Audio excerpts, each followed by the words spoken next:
Hi guys, welcome back to my channel. Today ko ahi gift unboxing in bolding wahin. Wahi chiki unboxing kahin bogot nila all time ako na gift ahin. Tuhin ada ko mo hiti guys.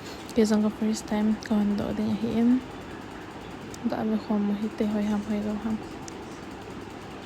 Gift katile free gift ka mo zing hipo guys. Ihapan zala gift ki mo hipo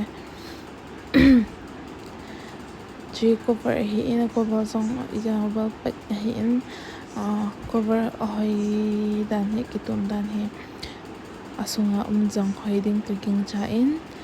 Wow, imusu kay tabi na chi couple purse ahi guys.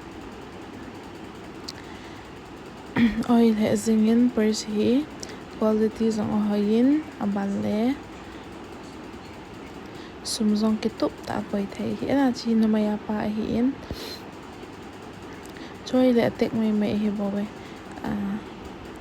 sunga tek ho hiin a purse ho sunga ho 3 compartments ahiin alaya ho a zipper umina sum kisil ni ants chi no maya hiin to ahi pasala ini bati hi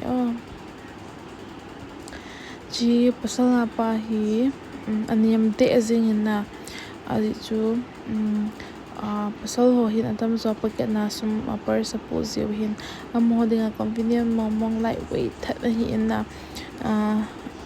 paket na po dinga kizan val hong ho sing dina chi purse hi combo ahin couple purse hi. Thank you for watching guys, bye.